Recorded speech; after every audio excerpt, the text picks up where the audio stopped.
Ideally, an airplane cockpit is a loud place. You hear the radio chatter, the hum of the instruments, the focus of the crew. But on August 14, 2005, the skies over Greece went silent.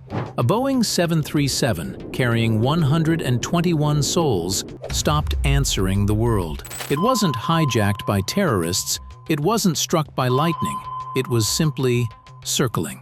For hours, the massive jet flew in a holding pattern over Athens, like a ghost. The military scrambled 2 F-16 fighter jets to shoot it down. They thought it was a flying missile. But when the fighter pilots pulled up alongside the cockpit windows, they didn't see a terrorist holding a gun. They saw something that defied logic. They saw a plane flying itself, while everyone inside was dead asleep. Welcome to Aviation Archives.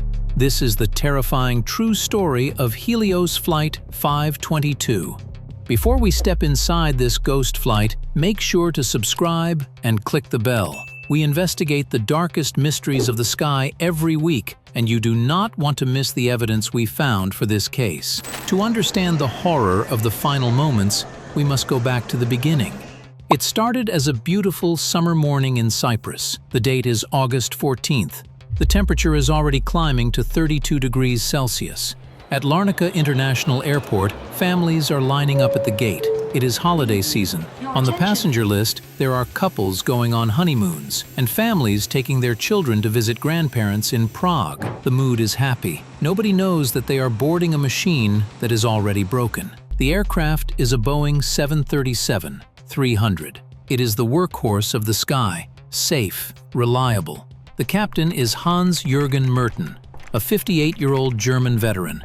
He was a legend, one of the most experienced pilots in the company. But experience cannot save you from a trap you cannot see. The disaster didn't begin on the runway. It began in the hangar, 3 hours earlier. That morning, ground engineers had performed a routine pressure check on the rear door. To do this test, they had to trick the plane into thinking it was flying. They reached up to the overhead panel in the cockpit and turned a small silver toggle switch, the pressurization mode selector. They moved it from the auto position to manual. This is a critical detail. When the switch is in auto, the plane's computer automatically closes the valves to keep the air inside breathable as you climb. But in manual, the valves stay partially open. When the engineers finished their coffee and signed off on the work, they forgot one tiny thing. They forgot to flip the switch back. It sat there, in the manual position, waiting for the pilots. A loaded gun, waiting for a trigger. 9:07 a.m. The engines roar to life. Flight 522 lifts off the runway, climbing sharply into the blue Mediterranean sky. As the landing gear retracts, the physics of death begin.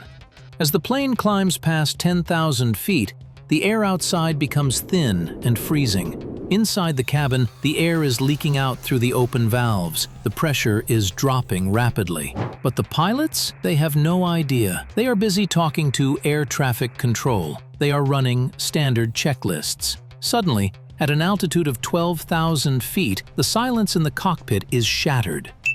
A loud, piercing, intermittent horn erupts. Beep, beep, beep. This is where the tragedy happens. On a Boeing 737, this specific alarm sound has two meanings. On the ground, it means your flaps are not set for takeoff. In the air, it means you are losing cabin pressure. The captain, hearing this horn just minutes after takeoff, assumed it was the first error. He thought the computer was confused. He thought it was a false alarm about the flaps. He reached up and canceled the noise. He silenced the only thing trying to save his life. The plane continued to climb. 14,000 feet, 16,000 feet. The air was now so thin that the human brain began to starve. This is not like holding your breath underwater. You don't gasp, you don't panic. This is hypoxia. It is a silent killer that tricks you. As your oxygen levels drop, you feel a wave of euphoria. You feel happy. You feel like you are drunk. Your fingertips start to tingle. Your vision begins to tunnel, turning gray at the edges. Captain Merten radioed the engineering center on the ground. He said, "The cooling lights are off." His words were slurred. He wasn't making sense. He was staring at the cooling fan lights, obsessing over a minor system while he was slowly suffocating. The engineer on the ground asked him, "Captain, please confirm, is your pressurization switch set to auto?" There was a pause. The captain didn't answer. He mumbled something about equipment cooling, and then the radio went dead. At 18,000 feet, the captain collapsed onto the floor. The co-pilot, still strapped into his seat, slumped forward over the controls. In the cabin, the rubber oxygen masks dropped from the ceiling. The passengers put them on, trusting the pilots to bring them down. But the masks only hold 12 minutes of oxygen. 12 minutes passed. The oxygen ran out, and one by one, 115 passengers drifted into a deep, coma-like sleep. For the next 2 hours, Flight 522 became a ghost ship. The autopilot, loyal to the end, continued to fly the programmed route. It climbed to 34,000 feet. It flew over the islands. It reached Athens, but there was nobody to land the plane. So, the computer put the plane into a holding pattern, a massive, silent circle over the capital city of Greece. On the ground, panic set in. The Prime Minister was notified. They believed the plane had been hijacked to crash into the city. 2 F-16 fighter jets were launched with orders to shoot if necessary. They flew supersonic, catching up to the Boeing in minutes. The lead fighter pilot flew alongside. He peered into the windows, expecting to see a terrorist. Instead, he saw the dangling masks. He saw the slumped figures. He radioed back to base. "Mayday, Mayday, we have a ghost flight." But then, at 11:49 a.m., the fighter pilot saw a shadow move. In the cockpit, a man entered. It was not the captain. It was Andreas Prodromou, a 25-year-old flight attendant. Andreas was different. He was a trained military diver. His lungs were stronger. While the others slept, he had found a portable oxygen cylinder. He had walked through the cabin, stepping past the sleeping passengers, realizing he was the last man awake on the plane. With the fighter jets watching, Andreas dragged himself into the captain's seat. He put on the headset. He was weak. He was dying of hypoxia himself. The portable tank was empty. He waved weakly at the fighter jet. He grabbed the controls.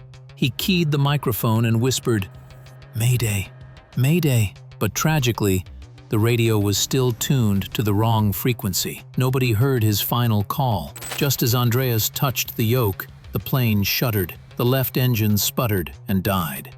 Fuel starvation. 10 minutes later, the right engine flamed out. The silence was deafening. The only sound was the wind rushing over the wings.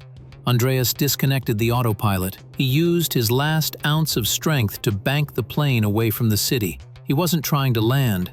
He knew he couldn't. He was choosing where to die, so he wouldn't hurt anyone on the ground. At 12:03 p.m., the ghost plane descended into the Grammatico Hills. The impact disintegrated the aircraft instantly. There were no survivors. But the investigation proved that Andreas was awake until the very end, fighting to save them all. This crash changed aviation forever.